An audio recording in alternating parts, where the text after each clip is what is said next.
Welcome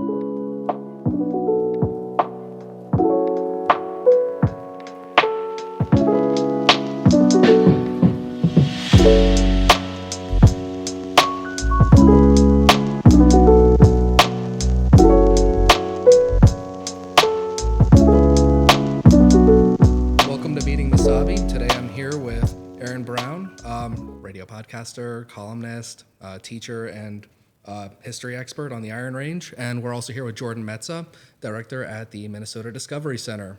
And you have a lot of titles under you. You've had a career. Yeah, well, I cobbled together quite a number of things over the years. Basically, I do a lot of media work. I teach communication, and I've done a lot of media work. And my interests have led me into researching our history. And that's probably what I've done most recently is the last several years I've been researching early range history for a book that I'm writing.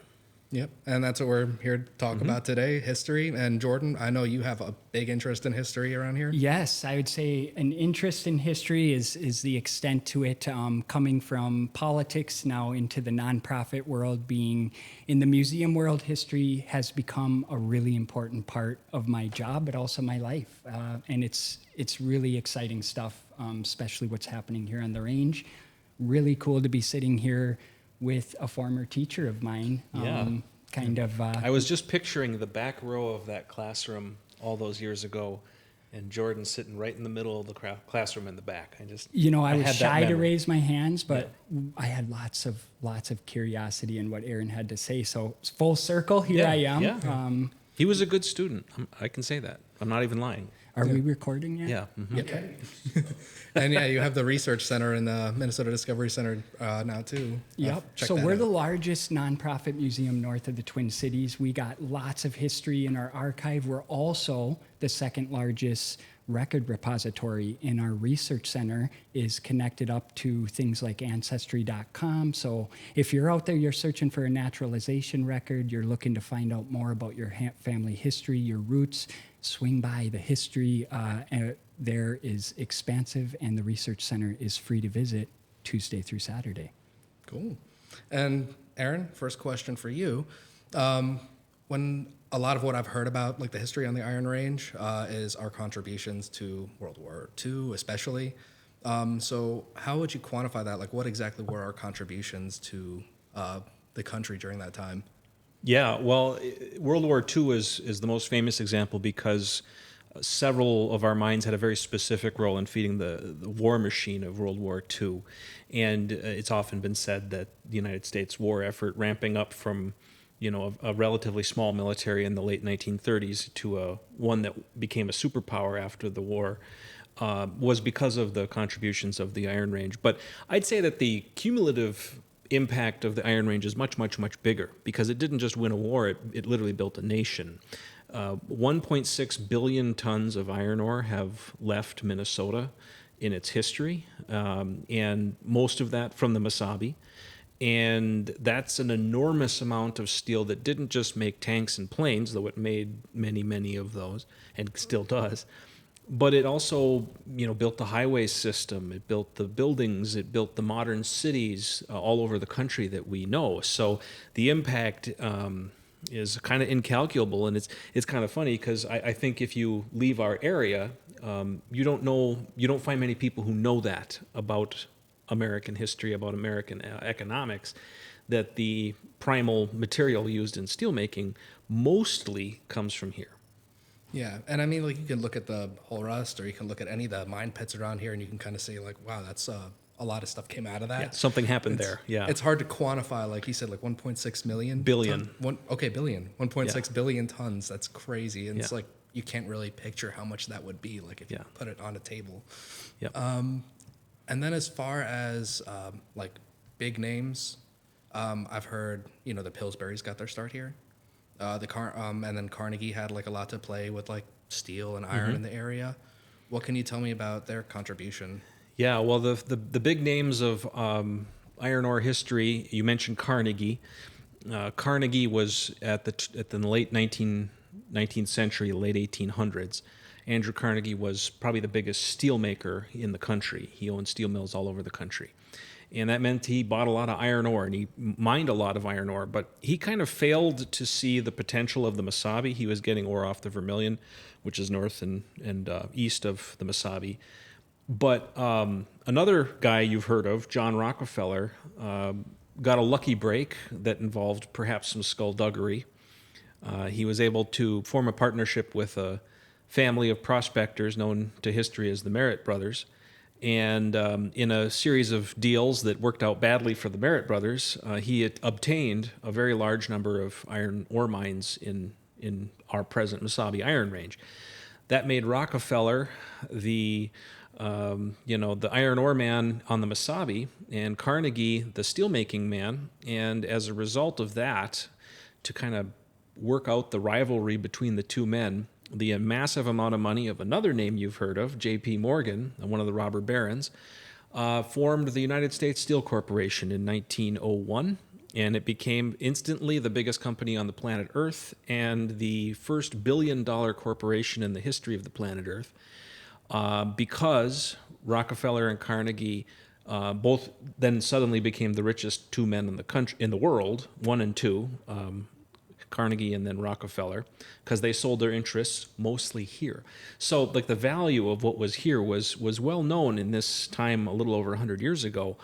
And the other names you mentioned, for instance, Pillsbury, and I think we're on Pillsbury land right now. Yeah, it's like the Redhead is Pillsbury land, right? Yep. We got a museum overlook that we're in right now, overlooking the Redhead Mountain Bike Park, and the water feature in there is covering the Pillsbury pit. And maybe my teacher can kind of chime in here, but I was always told by some of my former colleagues, Rookavinas of the world, the Thomasonis, they would always tell me that the Pillsbury family made more money on iron ore than they ever did on flour. It's true. I can confirm that, and I can confirm it secondhand, I suppose, because I don't have access to their books at this present moment. But I understand a friend of mine once talked to one of the Pillsbury Trust descendants, the fourth generation descended from the original Pillsburys, and asked that very question, and kind of with a wink and nod got the confirmation that their iron ore properties always produced more than their flour in their flour mills. But that's to illustrate something really important about the history. The U.S. Steel Corporation is huge, and U.S. Steel owned a lot of iron mining land. But most of the iron mining land on the Mesabi was actually owned by a group that's sometimes called fee holders. Basically, the people who owned the land then leased the land to the mining companies to extract the ore and then get a royalty on their land for every ton of ore that leaves. So I mentioned the 1.6 billion tons of ore. The Pillsburys, it wasn't all theirs. There were other names. By the way, Boeing is another name. The airplane company the seed money for the airplane company came from the Boeing family's land here, which is actually where the Hibbing, the new Hibbing Hull Rust Overlook is. I didn't know that one. That's Boeing. I can tell you all about Wilhelm Boeing, and he actually died before it became a thing. But his son William was a rich playboy in his early 20s. Living off of a boat factory that he owned because his father made a ton of money off of his iron ore holdings in modern-day Hibbing. And was just, as rich dudes do, playing with new technology, bought an airplane out east, one of the first ones, and flew it across the country, having never learned how to fly. And crashed it a few times, and crashed it on his landing near Seattle, and wanted to send for parts, but they said it would take several months, and he said, this is ridiculous. So he made his own parts in his boat factory, and then realized, hey, making parts for airplanes is a lot like making airplanes. Let's make airplanes. That's the Boeing story, and his seed money came from iron ore land. Now, the thing about this that's important is that these guys, Boeing, Pillsbury, Longyear, Bennett, other big names you hear about, they all were rich dudes from the 1800s who bought a bunch of cheap land to log back in the 1860s and 70s, way before iron mining started. And oops, They happened to buy the most valuable iron ore land in North America and at the time in the world. And they just kept getting lucky for generations. There are whole families, they don't even know why they're rich, but they're rich because they happened across this land back in the 19th century. So that's a fascinating part of range history that I think not a lot of people understand, is the amount of wealth that has left this area as well as the iron ore. Yeah, and like just the amount of like the big companies that have come out of here, that's insane. I mean, like if you have all those raw materials, it's easy to just like capitalize on it. Oh, Like, yeah. okay, I'm gonna build whatever I want, and then we just get all these cool things. Yeah. So, I was going to say, it's pretty impressive to see, these titans of industry getting their start here on the range. As the Discovery Center, as a director here, we're looking for new and innovative ways to connect people to that history. And, we've even had conversations with some of these groups, some of these families, and it is really exciting once you kind of first hear these things. I think a lot of people, like you said, Aaron, they don't even know. The Boeings got their start here, JP Morgan. These are people they hear and see about on the news almost every day today. So kind of fascinating stuff. yeah, and so talking about like the innovation and the change that's come out of the range. In your book, it was called Overburdened. Yeah. You talk about change on the range and how it's needed. A lot of people have deep roots in the area. Like we hold on to our history here, and it's easy to see why, because all the families have like deep roots in the area. How do we move forward, making changes in the area without destroying our history? Like, just in your opinion. Yeah, absolutely. Well, my family has deep roots in the area too. 5 generations on the Iron Range, and I'm the first one not to work in an iron mine in my father's line, to have never worked in an iron mine. And so that history is something I'm well aware of. The way I like to describe change on the range, because I've often, since I was in my 20s editing a newspaper on the Iron Range, I've been one of these young guys talking about change, and I'm not as young as I used to be, but I still think that the attitude about change is actually the bigger problem than change itself, because the Iron Range is change. I mean, from its very beginning, it's a place of, even geologically, it's a fascinating area. I won't get into geology, but I will talk about the fact that it was kind of a hub for the glaciers and then the glacial melt seas. That's why we got the iron that we're mining today. And then the indigenous peoples coming in after the glaciers were melting away and forming all sorts of different societies, and then moving into more modern history, talking about the fact that it was a lumber area, and then the iron mining came in. And if you know anything about mining, it doesn't take long to watch change happen in a mining area, because, heck, just driving over here from Hibbing to Chisholm, you can look on the side of the highway and see the change. It's different than it was 5 years ago, and different than it was 20 years ago. And I'm researching early 1900s, when the way you got from Hibbing to Chisholm was literally to drive right through the middle of what is now the massive Hibbing Taconite pit. And that road is completely evaporated now. So it's not that things don't change on the range, they change constantly. But our attitudes about change, because change often means things that historically have been bad, like unemployment or layoffs or things like that, things that we've reacted to negatively because it affects us. Well, you miss out on maybe trying new kinds of economic growth, exploring different ways to form communities and make them successful, and how to react to change. So that's the thing that I've kind of taken both from the time I wrote Overburdened, which was now like 15 years ago, to present, is now it's more about how we react to change, not just the change happen, because it's happening whether we could sit on our butts and do nothing, and the world's still going to change, in the range in particular. So that's something that I like to stress, is like, it's about how we react to that change. And I think we're really close to that here. I couldn't agree that more. We're changing every day. And, as Iron Rangers, we're often the pioneer of that change, just like we were in the discovery of logging. and the discovery of mining here on the Iron Range. We're doing that today. And as we sit here at the museum, we got a beautiful view of that change with Redhead MTB Park, only made possible by the innovative thinking from community leaders and industry to bring people together and forge a legacy for the future of life after mining on the range. So here we are with 25 miles of world-class mountain bike trails that you can bike, hike, paddle, and swim, experience something that is unlike anywhere else on Earth, because as you said, these are machine-made, man-made landscapes. They exist only in other industrial parts of the world. And so in terms of change, and watching it happen right now, it's here. And we're seeing the impacts of that change significantly in how we can introduce people to the history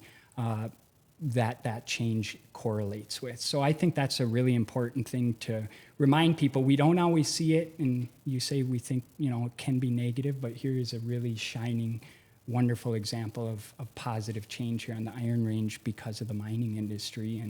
And it's just amazing to see thousands of people coming here from around the country and even the world to experience these landscapes And in I the think history. it's really unique too. Yeah. Just because of it's not just like we had left it there. Like there's history behind it. We built it, but we didn't just abandon it. We took something that okay, like it's mined out. Let's make it into something new. And I think there's something like awesome and like kind of poetic about that. It's neat. It really is. It really is. And I think it's something we can be proud of and look forward to, that there's this symbiotic relationship between community and mining here on the Iron Range that is really second to none in terms of finding creative best use for the landscapes that we have, because you only have those landscapes. And the ones up here have just not only contributed so much to history, but to the local economy, to the lifestyles of people, not just here on the range, but as Aaron said, around the country and around the world. People are... And it's beautiful too. Like it's really nice. Really so easy deep in to look history. at. The thing I would point out, I've done a lot of research on trying to find the parts of the world where mining areas where it turned out well. Yep. There aren't many. And I've looked. And so I like to think there are some challenges in a post-mining world in a mining region, especially economically. But here we're trying to make a world on top of the mining footprint. And probably a lot of innovation in mineland reclamation is worth pointing out in northern Minnesota in particular, because there are parts of this area that are not going to be mined anymore. Mm-hmm. And we're finding ways to use that terrain. So another question I had, because you mentioned them earlier, the Merritt Brothers. Yeah. I've read a little bit about them, and I think it's really interesting, and like just how much they did, and then just like how hard like things went for them. Can you tell me a little bit about them? Their story, I will, because I have a whole chapter on them in my book that's going to get cut out of the book. So this is thrilling. I get to share some of this knowledge. Great. You're welcome. But here's a deep cut. Lewis Merritt came to Minnesota when Duluth was just a little fishing village, shipping village on the end of the lake. And he was an industrialist, an ambitious guy, and he had a bunch of sons, just all sons, all these strapping young men that came with him. And they were all kind of raised in this 1800s expansionist attitude of it's our God-given purpose to develop this untamed land. So they all became timber cruisers and prospectors and businessmen of various ilks. And one of the sons, he actually wasn't the oldest, but Leonidas, Lon Merritt, was kind of the central figure. Nobody at the time, no white man at the time, knew the area around Duluth, north and east of Duluth, better than Lon Merritt. And his brother, Alfred, happened to have an early job with the Duluth to Winnipeg Railroad, and they were literally charting the path from Duluth to Winnipeg, which, if you have a map, takes you right through the Mesabi Iron Range. Well, by happenstance, Alfred finds a sample of iron ore that no one knew what to do with, and since they all suspected there might be ore on the Mesabi, but it was a weird area. The dirt and the terrain was different. Anyway, Lon and Alfred and their brothers and cousins, this later called the Seven Iron Men. I can't name them all off the top of my head, but Lon, Alfred, Cass, Merritt, among others. They started dragging equipment through the untamed, swampy wilds of the Mesabi before there were railroads or anything. And like literally dragging with no horses or dogs, with themselves sleds full of mining equipment, shovels and assaying equipment, trying to find iron ore. And they did it not for a month, but for years, with no money coming in.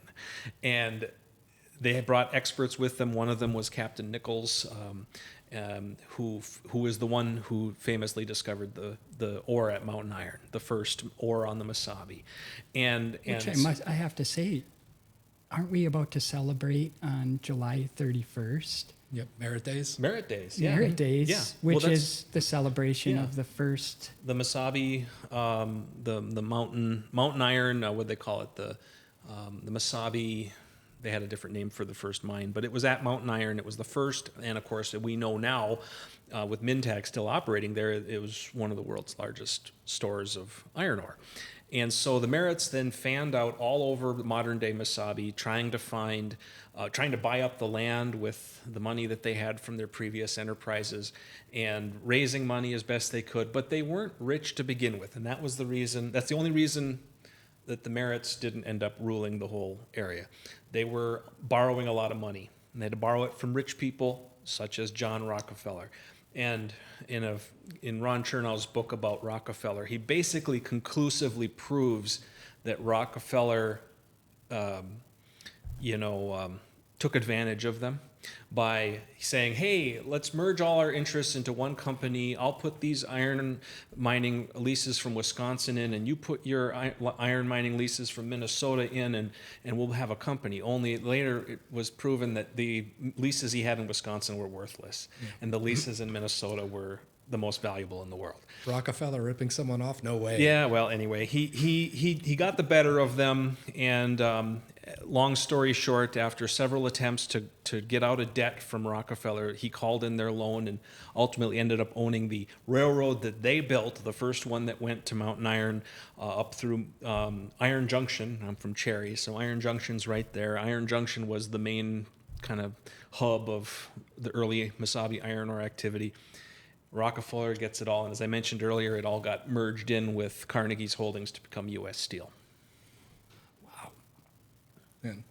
And they did all that. They built all that, and then it's just... So Lon Merritt lives in Duluth the rest of his life, and he becomes like a county commissioner, and he was on the city council briefly, and he would just walk around. He wasn't poor, but he wasn't rich, and he just walked around kind of seething over Rockefeller. And the Merritts, I met Grant Merritt before he passed away. He was a grandson of Alfred, I think, and he said, yeah, my dad always talked about how all of that money could have been making opera houses in Duluth or Minneapolis or St. Paul, but it all went to Cleveland, Pittsburgh, and New York because of Rockefeller. Yeah. So Anyway. how much money do you think these Merritt brothers lost out on? I mean, Well, it sounds like they were right there. They were at the cusp of massive success. As I wrote in the chapter that may or may not make the book, if you picture a kid asking his dad for some money, and dad saying, "What do you think I am, a Merritt?" That doesn't sound right. But if you say, "What do you think I am, a Rockefeller?" You immediately know what he means. That's the difference. Wow. The Merritts would have been the Rockefellers. And you think about all the Rockefellers like in New York that served like Nelson Rockefeller and J. Rockefeller in West Virginia and all these big political names. You can just imagine the Merritt brothers and their descendants, being like Minnesota robber baron royalty right here. But alas, 'twas not to be. That's the story of the Merritt brothers. Yeah, but they built a lot, and we're building on that today, which is really cool. And just the contribution in prospecting was to do that much with no mechanized tools for no money, and just on faith that it would pay off, was really the contribution they gave to Minnesota history. So Merritt Hill and Bowabic, is it the same family? Yes, yeah, it would be. And there was a village of Merritt that they didn't want named for them, but that was, and that's a ghost town that doesn't exist anymore. But you go down to Duluth, and there's a lot of things named for the Merritts down there, same family. And you mentioned a gentleman, was it Leonidas? Leonidas, yeah. Leonidas, There's West Eveleth, Leonidas, that was named for him as well. Okay, So all right. it is pronounced Leonidas, because I've heard people say like different things. Yeah. Okay. Yeah, and the range, that's one of the cool parts about being up here is just hearing people's last names. And you can kind of see the Iron Range was a melting pot. Yeah. And still is in many respects, but those names are tied to that history. And as you drive around, I've always wondered how they came up with that. And here it is. A lot of the names, I always point out this is an odd fact, but Cotton, which you drive through to get to the range from Duluth, was actually named for the lawyer that helped rip off the Merritt brothers on behalf of John Rockefeller. So that was like a perk the Rockefeller threw and said, hey, I'll name Cotton. But there's Lake Nichols near Cotton, and that was named for Captain Nichols. Okay. Captain J.A. Nichols, who worked for the Merritt brothers and just helped discover the iron ore. And yeah, you look at there's Nichols, I think there's a Nichols Avenue in Mountain Iron as well, or in a street named for him. And you'll find all of these. And it's all from that early 1900s period. If you start to research that era, you see the names and you realize, you go to any range town and these towns still have those names on them. Yeah, and it's like they're, like you're saying about the last names and how you can connect them all. It is a melting pot, and there's a Finnish and all those central. What is the region I'm thinking of? Eastern and Southern Europe. Yeah, Eastern and Southern Europe.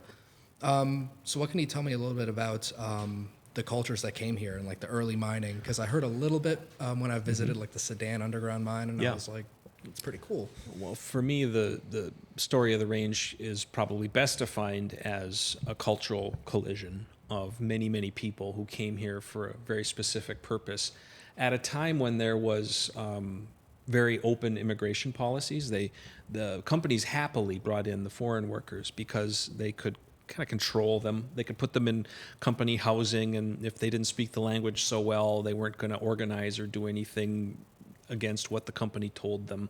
And also they were, at least as far as local population was concerned, they were considered expendable, so they could throw them into really dangerous working conditions. And again, there's people buried under the waters of the old underground mines whose names were never known because they came before their names could be properly recorded, and because they weren't trained very well, they died in these dark underground mines, and we never knew their names. And that was the early part of the history. And it was a combination of people coming because the companies wanted them to come to work in the mines, but also they were coming from places, leaving places for reasons, and the reasons why are, in the gauzy notions that we tend to focus on. Oh yes, they came for a better life, to be Americans, but they also came to avoid military service in their home country. They came to flee the police of their home country. They came to make a lot of money because they thought you could make some money in America. They came to chase the guy that did them wrong back in the day in the old country, and they came for all of these reasons. And they came, to make a buck. And then when they got here and realized it was a hard life, they were too broke to go back. So that's the story of our ancestors. If you're from the range, chances are one of your relatives actually deeply regretted coming here, but couldn't get away. And so they had to make a life. They had to make a community and a new culture and a new world for themselves in this new place. And that first generation was a complete sacrifice. The conditions they were living in were nothing that any of us today would ever want to endure. But they did so for the sole reason that it might be a little better for their kid. And generally speaking, it was, and so on.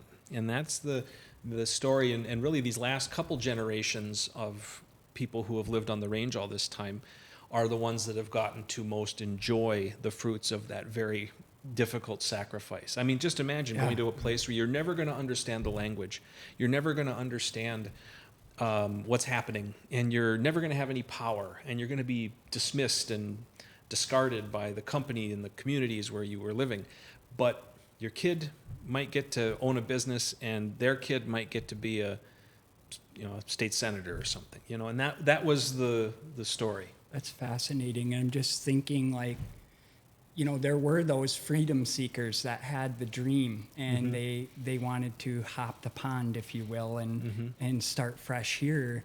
And for some of them, it was an illusion, because they arrived here into these company towns, which were ran more like monarchs, if you will, right? They had no control, they had no ability, but yet they persevered, they found a way. And it's amazing to think that we're living on the coattails of the work that they did. And it wasn't that long ago that we started just to see those benefits. And so we are the result in some form or fashion of what they were dreaming. And it took a generation almost. Yeah. And like you said, like, they wanted to make a better life for their kids. And I thought it was interesting because I have heard a little bit about that, like kind of the give and take of the mining industry, how harshly the workers there were treated. They had to buy their own candles to light the way in the dark, and they had to walk through these tunnels in the dark, and the mining carts were just for the iron. But then at the same time, you have the mining companies that are like giving all these things to the schools, and they're making all these great things for the kids. So I think that was just like so much sacrifice to build that community and like raise it up. Well, education was an area, they supported it for different reasons, but miners supported education because it gave their kids a chance to excel in this new world that they lived in, maybe get farther than they would ever get.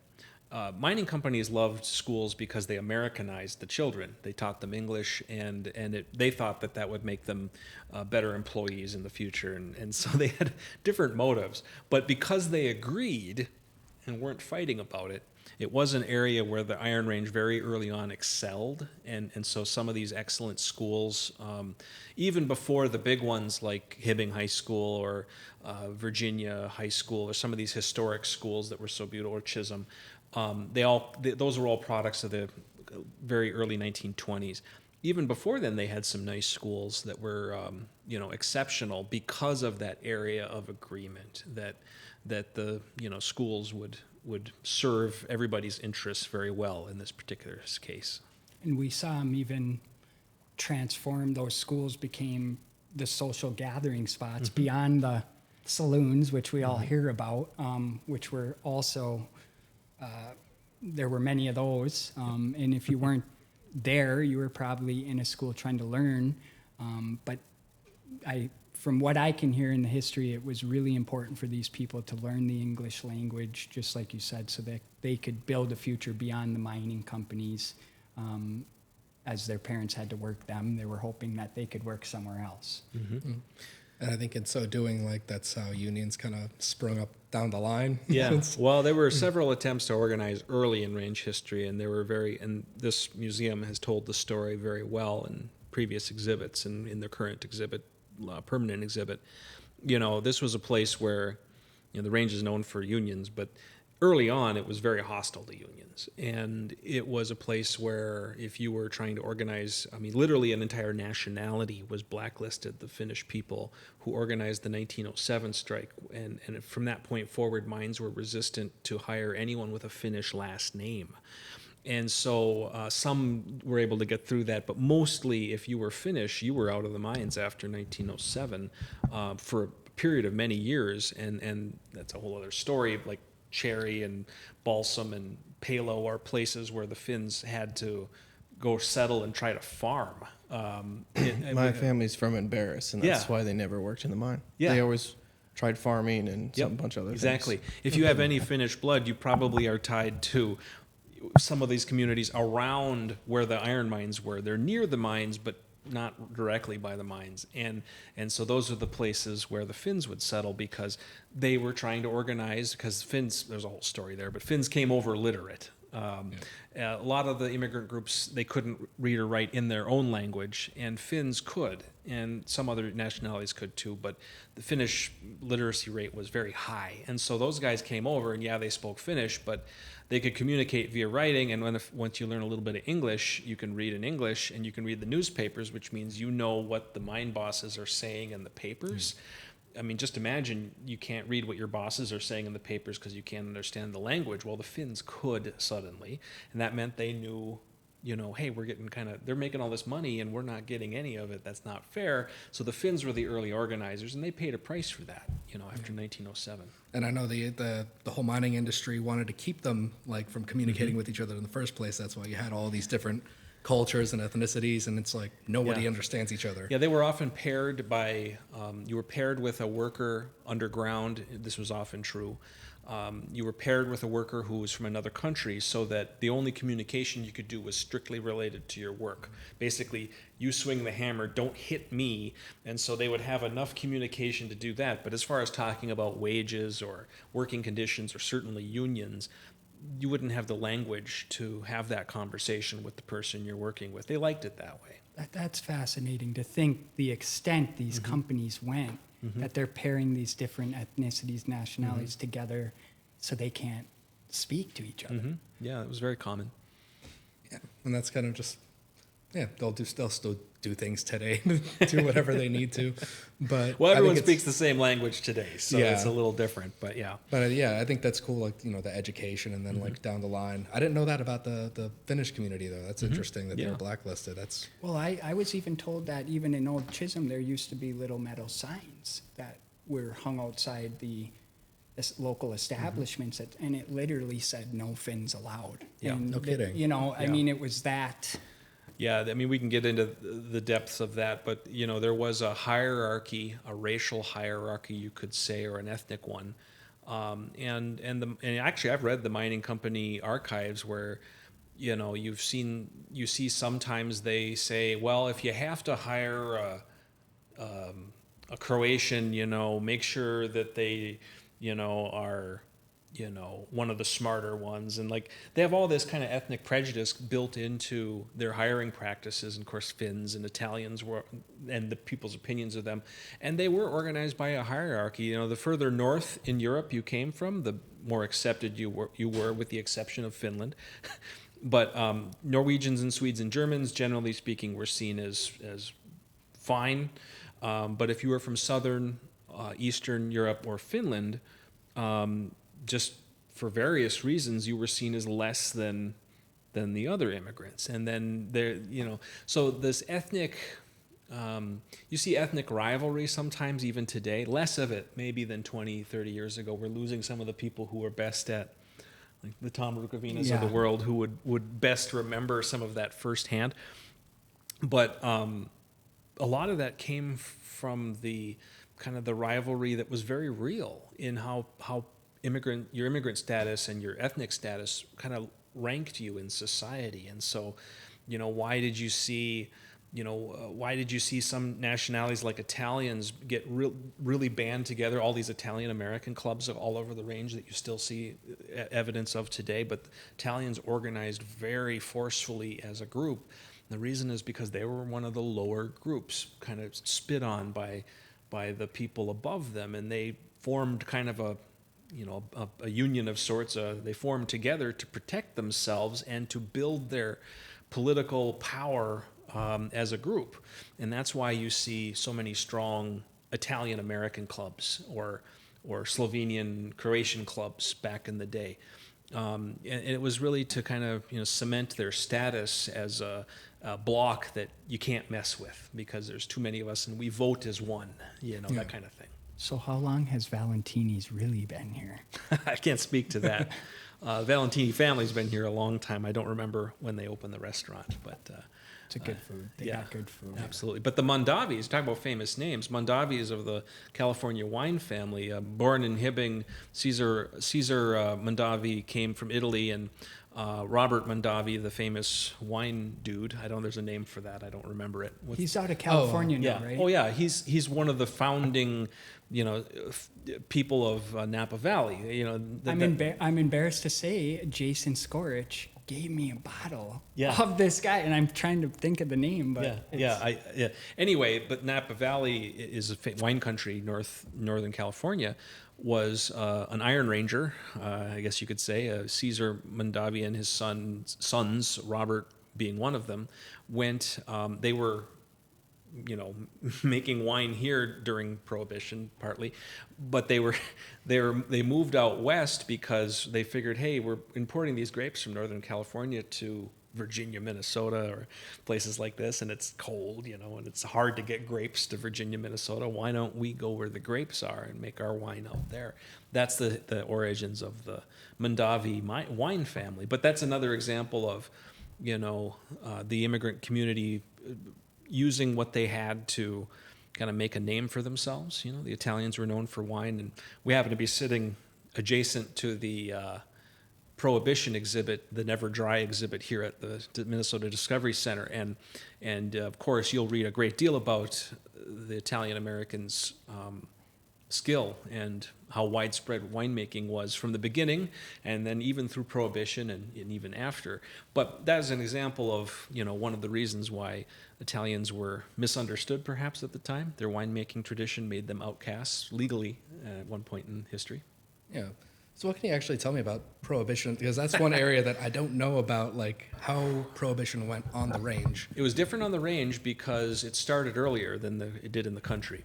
Really? There was a ruling that territory in one of the 1800s Ojibwe treaties, that a provision that banned alcohol on quote-unquote Indian territory would would be enforced all of a sudden, and that included several, if not most, of the towns of the Mesabi Iron Range, and Hibbing and Chisholm key among them.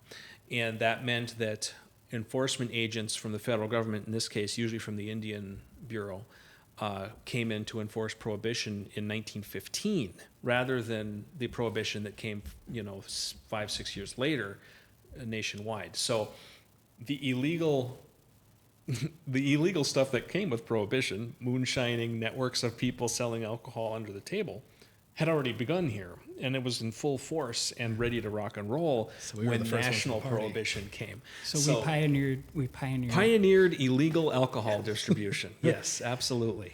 Add it to the list. I mean, you would never guess, but First place, yeah. That's awesome. And there was you had a presentation here a while back. It was a specific like moonshine bust. Yes, Jason Skorich had a wonderful presentation. I know Jason. He's a friend, and we've been sharing notes these past several years. And he gave a very good presentation here earlier this summer, about a particular bust, and I won't go into the details too much, but it's the biggest bust in Minnesota history during Prohibition of a moonshine still, and it wasn't just a moonshine still, it was really a distillery of a massive scale that was north of Hibbing. And he kind of detailed the story and basically connected the dots between these different crime families, including Fargo, Chicago, Kansas City, all of these crime families that had an interest in the alcohol being generated here on the range. And of course, one of the big busts kind of unraveled that organization when it was busted. I forget the year exactly, but it was the early 1930s, I believe. Okay. Yeah, really fascinating story, and in true range fashion. I mean, these guys were doing it bigger than the previous, and probably bigger than the people who followed them. But you can check out that full story right in our museum exhibit, and it's definitely worth kind of jotting down. You get to learn about the booze, bootlegging, and busts of the Prohibition era right here on the Iron Range. We often hear those fancy New York story gangsters. Well, it was happening right here on the Iron Range. You sometimes hear about prisoners making booze out of sugar packets. And over not far from here is a replica of a giant silo that they filled with sugar. Yeah. So the scale of production is quite amazing. They were sugar by the truckloads, like what Jack Daniels would be driving around with. That's how much sugar they were bringing up to this still. And what was the name of that bust again? I know there's a specific name for it. It was a certain lake near Day Lake, but it wasn't Stuart Lake. Stuart Lake bust. Yes, Stuart Lake the Stuart bust. Lake bust. Yeah. I was like having trouble remembering what it was called, and I was I was interested in it. It's there. But if you look into it, and Jason, I'm sure is going to write more about it. He did an amazing job with the research on this particular bust and connected a lot of dots that would have been really hard to do. So that's worth checking out here. I was a student in that case. I didn't even uncover most of that because it wasn't in the window I was looking at. But, and that's just a small bit of the story, a snapshot. This exhibit. There's a lot of other really incredible. Yeah, absolutely. Yeah. So, moving on from the Prohibition, what would you say is your favorite part of Iron Range history that you would like to kind of highlight? Well, for me, I mean, the research I've been doing is on Victor L. Power, Mayor of Hibbing, 1913 through 1923, basically. And the story of how the towns of the Iron Range managed to check the power of the U.S. Steel. Remember, I said earlier, it's the first billion-dollar corporation, but the scale of it was so much bigger than every other company that it staggers the mind how much bigger it was than the next ones down. Today we can list big companies. We can say Apple's a big company, and Walmart's a big company, and Google's a big company, but they're not that far separate from one another. They're all pretty big, but U.S. Steel was vastly bigger than everything else. So how does a little town like Hibbing, a town of 15,000 people at the time tops, how does a town like that secure its political future against everything that a company like that can bring to bear? And the answer is some really exceptional people and some exceptional unity shown by the communities back in this time. A unity that transcended party lines, that transcended class lines, and they managed to, build the towns we know today, including those beautiful high schools that I mentioned earlier, the Hibbing High School, but also that set the tone for Chisholm and Virginia and Eveleth and other towns to build their beautiful high schools with swimming pools and theaters and all the things that we so often talk about when we talk about range history. That didn't come, a lot of people think that came out of mining company generosity. And while there were generous mining company officials, most of that was because we got them to pay their taxes, which they didn't want to do. And that's a political thing, but that is a product of range history that I'm trying to bring more attention to in my research. Okay, so how we kind of went up against like this massive giant of a company. So for scale, how big would you say this company is in comparison to like dollar-wise? Yeah, well, I mean, it would be like, a big company like, well, it'd be like the difference between U.S. Steel today and Amazon. Now, I don't know if that makes any sense to people, but U.S. Steel is a shadow of what it once was. It's not even the biggest steel maker in the world anymore, much less the biggest company. But it's, it's still a company, and there's still a lot of people who work for it, and it's big and it makes some money. But when you think about what Amazon has and the sheer billions of dollars that they turn over, it's just so much massively bigger. And of course everybody in the country knows what Amazon is. Very few people, if you ask the average person in America, knows much about the history of United States Steel Corporation. In the early 1900s, people in the media just called, if you said the corporation, and that's all you said, they knew you were talking about U.S. Steel. That's really? How much bigger. They didn't even have to say the U.S. Steel Corporation. So you would compare U.S. Steel back in the day to like modern day Amazon. Yeah, it was just the scales of magnitudes bigger than everything else. That's crazy. Yeah. It's hard to believe. Mm-hmm. Yeah. I'm just thinking about some of the main streets and some of the archives photos I've gone through of Virginia Main Street, for example. During the early boom, some of these main streets were booming. the populations of the town were larger then than they are now. I think Virginia, if I'm right, Aaron, had the largest white pine mill in the country. For a time. 3 million board feet of lumber a day. That's nothing to bat your eye at. And of course, now we look around and, there's not as many white pines. But, I heard at one point, just to kind of describe not maybe the size and power of U.S. Steel Corporation at the time, but the mining industry in general. I heard at one time, and maybe this isn't exactly right, but there were about 18 movie houses and playhouses on the main street of Virginia alone. Some of them owned by MGM, but now we don't even have a movie theater on Main Street. And that's just crazy to think about, Well, and I can't speak to that number. I'm not sure, but I know Hibbing had 5 at one time, and of course we all know about the sheer number of bars in a lot of these towns. There were reasons for that too, by the way. But these were towns where they were small, but they would swell. There were a lot of people who lived there. There were a lot of transient workers coming through, and of course it was very common. You mentioned the sawmill. The common practice in the very early part of the 20th century was people would work in the mines during the summer when the mines were open, and then the mines would lay off come November, and those same people would go out to the logging camps to log until the spring breakup came and the woods got muddy again, and they would come back and work in the mines. And doing this, you could make a lot of money. But it was seasonal, and so you might live in Virginia or Mountain Iron or Hibbing, or a location around those towns in the summer, but then you'd be out by Greenie or Cook, somewhere, or northern Itasca County in the winter. And so, and it was very common to move around to different jobs. My family is a good example. Like my grandfather, it was one of the last underground miners there were probably, but he worked underground at the Cuyuna Range down by Crosby. He worked in the Vermilion Range in one of the mines by Ely, and he worked underground at the Fale mine near Eveleth.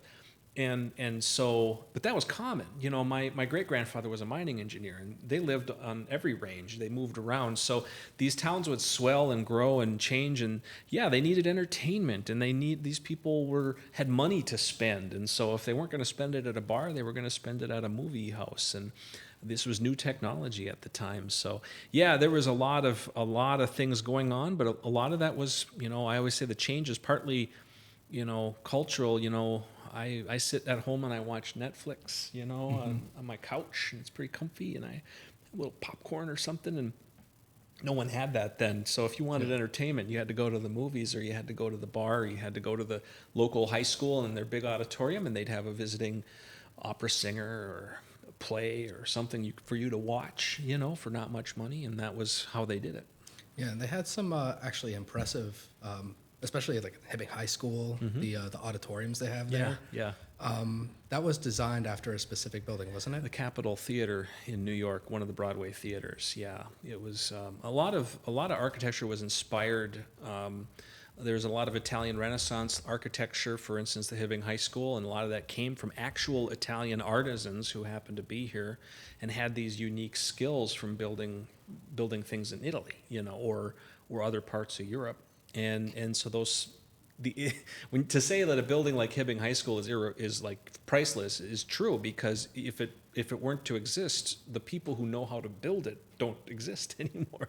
There were all these artisans who existed locally at the time, and that those skills and that kind of artwork is just not done anymore, at least at any kind of affordable rate. It actually blew my mind, because I had never walked in there before. Yeah. It's extravagant. I Yeah. mean, it is like walking into royalty or into a Capitol building that we're familiar with today. Yeah. It's that level of architecture. It was designed to impress people. Yeah. That wasn't just, here's a place for the kids to have their plays. That was important, but secondary. It was designed to be a place where the community demonstrated what it was to the world. That's the way they thought about it. Yeah. And so it was really a community building these schools. However, the mine, through tax production tax was able to give that to the communities, and then they would construct these schools. So they were really important cornerstones for these communities, and still today the Hibbing High School is. So I mean, wow, that's a testament to the work. Yeah, and there was like some really neat features in there. I remember walking in there, and they were telling me a little bit about even that hallway where it's like all lit up. That's one solid piece. It's how do you put that together and get it on there and just in one solid movement and just looks gorgeous. It's amazing. And to have it lit so that it shows the multiple colors based on the reflections and stuff. Yeah, it's artisan work, and it's horsehair, and it's stuff that you just don't see anymore. Yeah. It just blew my mind. I was like, I can't believe it. That looks like something that's modern, and this was built in the like early 1900s, 1920s. 1920s. Yeah. Started we should wrap it up. Wrap it up. Oh, okay. All right. So, well, I want to talk a little bit about your podcast and upcoming book, Into the Wilderness. Power in the Wilderness. Power in the Wilderness. Yeah. Into the Wilderness is the one where the guy goes to Alaska and eats a mushroom and dies. That's right. Was it a mushroom or berries? Berries. It was berries. Yeah. I used to live in Alaska. I went to the bus. That's a very upsetting movie. It's a sad movie. Another story of. Well, I stepped on my own plug by mentioning that, but but it's Power in the Wilderness, which does not involve eating and berries and dying, though many people do die, but that's a separate matter. It's about Victor L. Power and the early story of Hibbing, the cherubic former blacksmith turned lawyer from Hibbing who runs for mayor and basically turns the town into a civic improvement club to do battle with the mining companies, which he believed at that time were expressing too much power over the lives of people in their day-to-day activities and withholding some of the wealth that they were extracting. We've been talking about that today from the people who were doing the actual mining and the people who were living and dying in those places. And so it's his story, but it's his story as he wanders through World War I and Prohibition and the labor struggles between management and the unions and many other things. And he has kind of a tragic end of his own, kind of a roaring 20s, wild experience that he had near the end of his life. And it's quite a story, and it kind of encapsulates everything that happens on the Iron Range in history, and it's a little vignette of that. So our podcast, Carl Jacob and I did a podcast on the topic called Power in the Wilderness, powerinthewilderness.com, and I'm writing a book of the same name for the University of Minnesota Press that should be out, goodness, I hope next year maybe. It is a massive tome that I am carving down to a svelte, brisk read that should be fun for people and students of history, whether you're from here or not. It's the story of America. And I really love the history here, so I'm gonna have to check into that. And then as far as other history, Minnesota Discovery Center, you have a bunch of great. Yes, we got lots of great things and experiences for people. Hopefully, we'll have Aaron's book available in our gift shop, the Miners that I'll be doing a full event here when that thing is done. And a full reading, but yes, come on down. There's new ways to experience the history that Aaron just talked about, that we touched on here, whether it's exploring our museum exhibits or heading out into the landscape that is now Redhead Mountain Bike Park. You're going to learn about the history, the prehistory, the Ojibwe, the Anishinaabe. You're going to learn about some of the logging and a lot of the mining that went on the early Iron Range, and there really is experiences here for people of all ages. It's a great place to come and learn and connect with your history and the history of others, and come check it out. Yeah, even like the paleontology display is really cool. Ooh. But yeah, thanks for coming out with us today. Thanks, Caesar. Check out the podcast, check out Minnesota Discovery Center, and we'll see you on the next episode of Meeting Mesabi.